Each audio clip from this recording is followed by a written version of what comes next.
good afternoon. We are here to talk about why it is so tough to get back to eating normally. Let me just center up my camera slightly.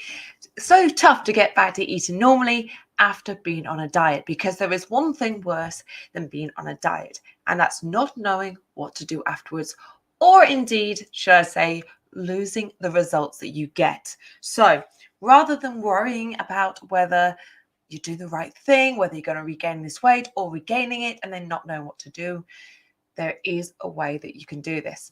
So guys, if you are with me, as always, drop in your thoughts, comments and questions, because I do love to hear from you, because I think you're awesome. But if you're somebody, let's kick it off. If you're somebody who has been on a diet, okay, so you're somebody who at some point, whether it's personal choice because of a goal, whether it's that could be weight loss or weight gain, Ryan. Doctor said, stick the word diet in the comments. Come on, let's get with sharing today. Let's go with supporting each other, because Saturdays are about being social. But of course, when we are supported, we are more likely to reach our goals and things like this. We feel awesome. Okay, so if you're somebody who's been on a goal, put the word diet in the comments. In fact, I can put it in because I've been on a diet. Yeah, everyone at some point has been on a diet for whatever thing. So if that's you, obviously, please do feel free to reach out. But the reason you go on a diet could be weight loss, could be weight gain, so muscular work, or it could be something like I've done recently, and that's where I've done a sort of a cleanse with going fasting. Now, when you go on a diet, so I don't really like using the word diet, but when we go on a diet, we're changing our eating pattern and becoming a bit more restricted in some ways, okay? So let's say a restricted eating pattern, okay? So that could be, as I recently did, so intermittent fasting. It could be you follow a set food. You could be on a juice drink only, okay? Now, when you go on to whatever this is, then of course you're working out everything that you need nutritionally for the day, and of course over the period. Okay, so again, you're sort of balancing up what you need to do, and of course you lose weight, you help gain the weight, or whichever. Then comes the crucial point of going, okay, we've got to the goal, okay, we've got to the end of the period, this is all we want to do. Now what do you do? Okay, because generally if you keep going, you're not going to see the same results. In fact, your body will get used to it, or you may go past your goal. Okay, so if you're losing weight or particularly gaining weight, then of course you can go in the opposite way, and then again, then you want to try and pull it back, and then you're doing this. It's not very healthy. But if anyone has been on a diet, I really don't like that word, then of course you've probably experienced the fact, if you've done the diet for weight loss, you've probably experienced the fact you've done the diet, come off it, you've reached your goal, really happy, thinking, this is awesome. And then a year, maybe 2 years down the line, you've slowly gained the weight and then some. Okay, so you've gained that little bit more, right? So if you've sort of then reached the next point, then you're like, what do I do? Okay, well, this worked for me last time, so why not do this again? Okay, so if you connect into this, remember our word of the day, Q word is the word diet, because hey, that's what we're talking about, right? So if you're then doing this again, you may get the same results. You may not get as good as results, okay? But then what happens, okay?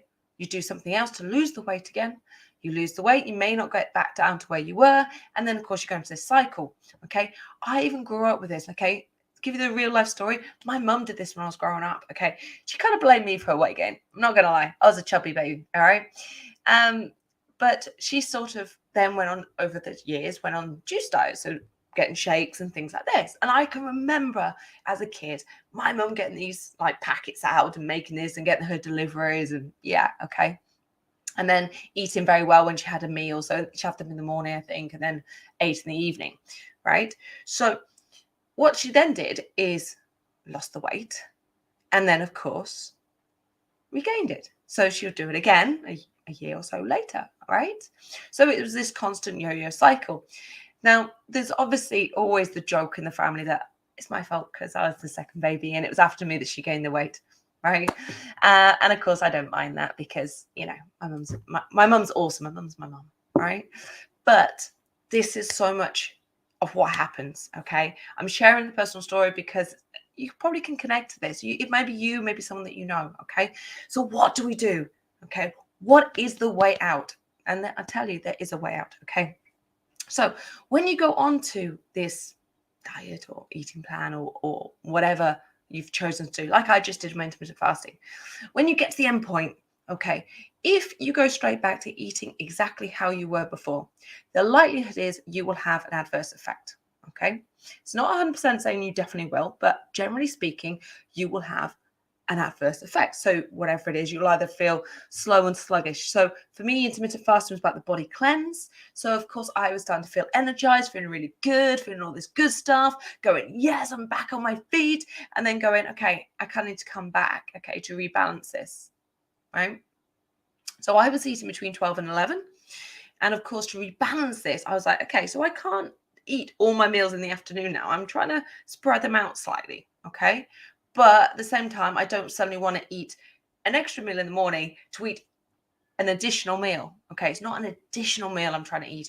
It's the same amount of food, right? So it wasn't sort of trying to think, it's just rebalancing my day, okay? And that can take as much conscious thought and planning as going on to a diet, okay? So hopefully you're with me. Obviously, I see Michael jumping in from the States. I know there's a few of you tuning in. So if you are, good morning, good afternoon, happy Saturday. But you guys want to know if this is you, all right? Because that's the important part. If this is you, you've experienced this, or you're fed up of all this crap, okay? This yo-yo lifestyle. And I said, whatever your reason for going on this diet or restrictive eating plan or change pattern, it's the same way when you come off, okay? And this is why I kind of have this, I say, issue against a lot of these juice plans and things that are out there, okay? Some of them can be quite healthy nutritionally. If you look at the content, you look at the goals, you're like, yeah, this is a win. But what happens when you finish it? Yeah. Okay, so if you haven't got this little bit of knowledge and relationship with food that you should really have, as soon as you come off it, you'll try and eat what you think is right. Okay, and this is a conversation I've had with many. So some people I've gone, okay, you need to add another meal because you're not eating enough. All right, some people have eaten too many carbs, so we've had to go pull back your carbs. All right, so it can be the same thing. So things that we think are healthy are not actually that healthy. I mean, let's take, for example, we see the naked juice drink or innocent. Okay. So we've seen these innocent juice drinks, right? Okay. They're bottled of this healthy alternative drink, right? Look at the sugars and content in them. Just what I'm saying, right? Another example is, these protein drinks, post-workout protein drinks. Look at them. Some of them aren't actually that good, all right? So I've actually gone through, and one time I stood there looking at all the different bottles, going, I want something to keep me going. I need something. And I ended up with chocolate milk because it was actually better nutritionally than the actual healthy drink, the post-workout. Okay. And again, it's a little awareness. All right. So how do we bring this awareness? Because there's no point going, okay, there's diet. Okay, you're saying we need awareness, but how do we get the awareness? Okay, so we want to build a relationship with foods. We want to love foods, but we also want to love our bodies. Right.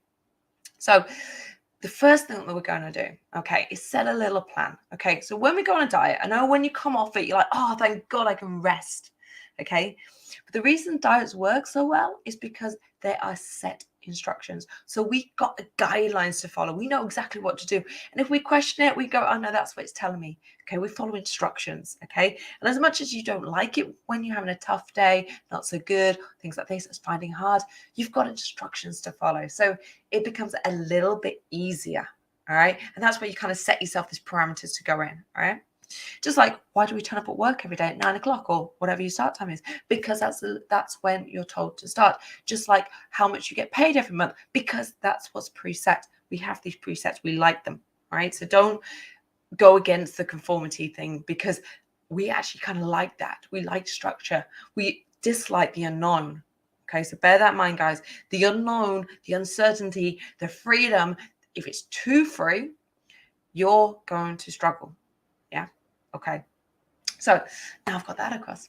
So we don't want to struggle. So firstly, we're going to set ourselves a plan of what we're going to do. All right. Now, our plan. So I'm going to use my example where I was intermittent fasting. Right. So my intermittent fasting So those who don't know, intermittent fasting is where you choose to eat between certain times of the day. Outside those times, you generally only have water. I did allow myself a green or white tea and a black coffee. So very minimal. Coffee is like 2 to 5 calories, nothing else in it. So no milk and things like this. Green tea the same, right? But I chose to let myself because of the reason I was doing the change of eating. Okay. Now, when I'm coming off it, I'm going, I want to eat something in the morning. So I'm just going to adjust where I eat my meals. It's quite simple. But to do that, I had to set myself a little plan of going, okay, so I can't just suddenly go back to what I was. So what I was doing was eating breakfast about 6:30, 7 a.m. So first thing in the morning. I was eating about 9:30. You guys are going to think, oh my God, how much does she know? Then I was eating about 11:30, 12.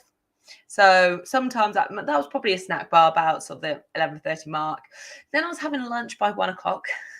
Then I was having the next meal at 3:30. Yep. And then I was having sort of a snack or snack bar in the mid-evening and then have my dinner 8:30, 9 o'clock. So you can see I'm eating a lot. So of course, going to intermittent fasting, I was pushing this all into a smaller window. Okay. So it was a little challenging, but in some ways that challenge was quite fun. So to come off this, okay, if I just went straight back to eating that, my body, I'd be feeding myself when my body either wasn't hungry or I'd make myself feel sluggish, okay? Or I'd do the opposite and I'd eat too much. Okay, that's a risk that we all take because you think I should be eating this and you shouldn't be. Okay, so it's the food. So we set ourselves a plan. So for me, my plan was going, okay, I'm going to start having one meal in the morning. Okay, I'm not going to do what I used to do when I first get up. I'm going to have my tea, my green tea or white tea. I'm then going to have my coffee. And sort of about 10:30. So again, notice 10:30. So we're not talking 7:30, we're talking 10:30. I would have my bowl of cereal. Right? And that's what I did today. So it's that sort of, I'm sort of breaking my pattern. Okay. So for me, it's more of a break of pattern and splitting things up. Right. Now, the one thing that I've got the advantage of is I kind of aware of my foods. But the second part is to it. So once we have this plan of how we're sort of going to come off and go, okay, I'm going to plan my meals maybe, or I'm going to have this for breakfast and then this. So it may be repetitive and boring, but at least it makes it easy. Okay. So the one thing that we actually, again, we don't like too much change. So if you're on some sort of if you're on Weight Watchers and you can only eat certain things or certain whatever, it can be very hard to break this sort of the mental relationships you have with food. Okay. So firstly, we want to set our plan. We want to set what we're going to do and how we're going to do it. So if you have been on sort of a Weight Watchers where you're tracking everything, then you're used to tracking. So actually the third point will be tracking. So I'll come on to that. But second point is tracking.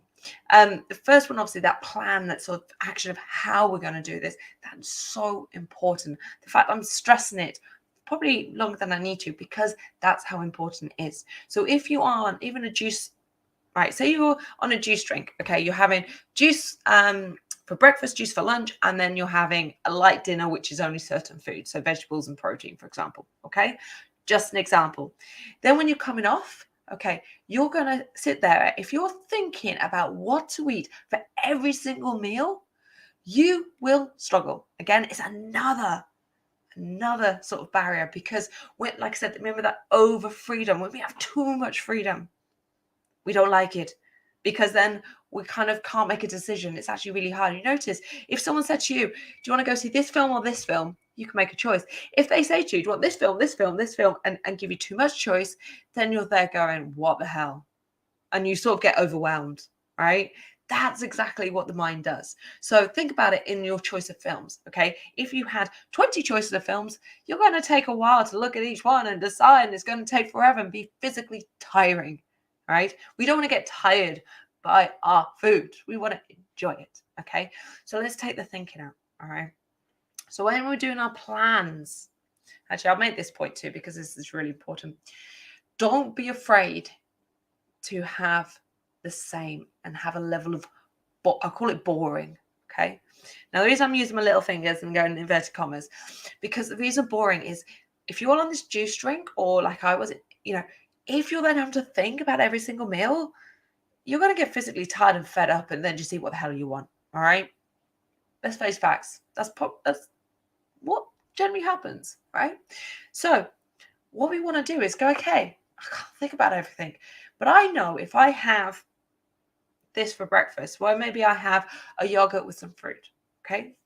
I know if I have this for breakfast, it is XXX, okay? So you can pop it into your app or whichever, you can track it. But even if you just read the back of the packets, you can read roughly what, whichever. And again, using the cup measures, you can get a rough estimate. So you can kind of go, okay, you've now taken the thinking out for one meal. You don't have to think about that meal. It's absolutely awesome. That meal's done, right? Here's our planning coming. So notice our plan is going, I'm going to make this as easy as possible. I'm going to not think about as many meals as I can this week. So as part of that plan, we're going to take a level of boring in systems. So you know how we have systems within business? It's exactly the same. Sometimes we need it. The more you progress, the more you can let those systems slip. So let that sink in, guys. The more you progress, the more these systems can slide. So when we go on a diet, let's take it from day one. We go on this diet, we have this strict system. We follow this system. We progress through. We get to our goal. We're like, yes, this is awesome. You can't just drop. You then put another system in place to help yourself come back. Then what you're doing is you're retraining the mind and the body. Okay, so you're actually creating this subconscious awareness, these automated behaviors and habits. Okay, so you know automatically to reach for this rather than this. Okay, so I went and bought sweet potatoes today. I knew sweet potatoes are going to be much better for the things I want to cook, but also for nutritional value, GI value, and all this sort of stuff. Just because I was put that little awareness in, I just went, we'll just have those instead, right?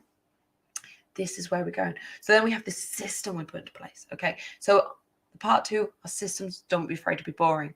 Now, I've moved it to 3, but tracking. Okay. Now, I've said this a few times because tracking is your way to get aware of your foods.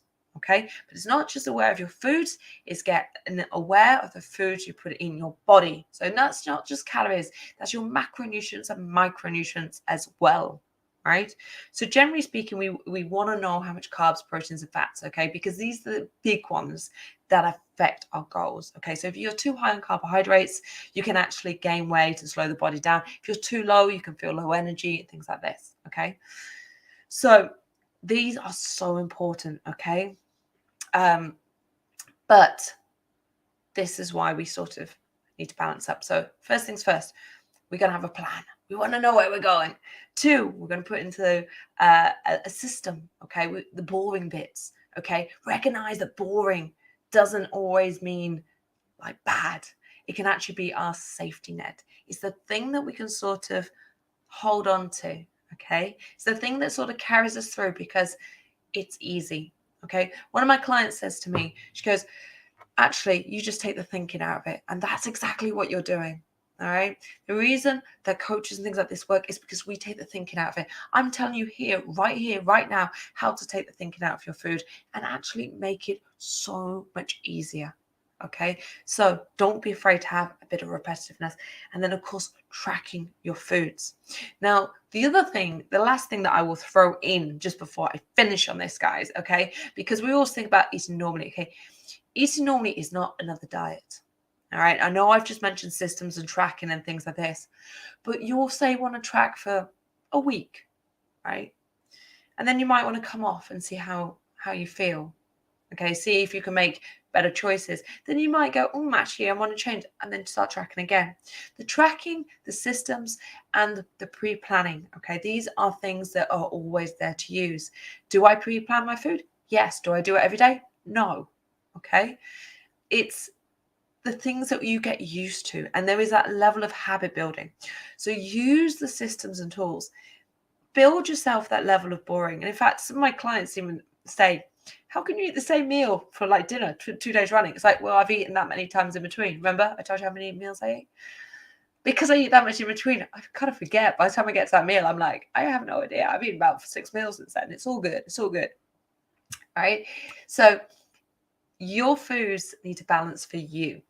All right, there's the last sort of thing, because even if you're on a diet or anything like this, you use the tools, you plan ahead, you put your systems in place, then you track in your foods, but then allowing yourself to be normal. Don't start thinking of foods as sins. So this is the thing of what I've just said to, in fact, another client. And I even said this with Rashad the other day. Think about if you've got something that is a naughty food, okay? This is a great habit. Write it down. Okay, so I've got, anyone knows me knows I have Post-it galore. I love my Post-its, okay? So maybe have a Post-it on your wall or on your fridge or something. And all these foods that you consider naughty, maybe it's a jacket potato with cheese and butter and, okay, it's pretty good, but not exactly the healthiest option when you're loading everything in. Maybe that goes on because that's something you really enjoy. Yeah. So when we talk about reward food, we're not always talking about like loads of chocolate and, fried foods and stuff like this. It's not always these super bad things. Sometimes it's the gooder stuff too. So put the things on as your reward foods. Okay. So these are things that you say, if you ate every single day, wouldn't be that great for you, but you enjoy. Okay. Because then you might get down to it the weekends, or I do on a Wednesday. Wednesday's now pizza night. If not pizza, it's grilled cheese, proper grilled cheese. Okay. The reason for that is I do a lot of activity during a Wednesday. I'm out all day. I get back late. The last thing I want to do is think about it. Okay. I used to do pizza night on the weekend if I wanted or have that day, but it became Wednesday because it just made my Wednesdays easier. Okay. It took that thinking out, that evening meal. So when I get home, I literally can just turn the oven on, throw it in, have my shower, and I can have my food. It's that easy. Okay. So this is why I say these tools are there for you no matter what stage of your journey you are at. So guys, if you have tuned in and found some value, hopefully you've enjoyed some of this. Okay, we're taking, if you're coming back off a diet or just trying to transform your eating, that's the 3 steps. Plan exactly what you want to do. Get the systems, make it boring so that you can actually enjoy the good stuff and just make it a lot easier for yourself, even get my English out. And the third one is tracking. Don't be afraid to use the tracking tools. And then as you do phase through and become more and more aware, slowly allow yourself to let go of these tools and just check back in whenever you feel you need it. All right. So hopefully you have enjoyed this, and I'm going to let you enjoy a happy Saturday for those in the UK or anywhere else where it's bank holiday. Have a fabulous bank holiday, and I will see you next week.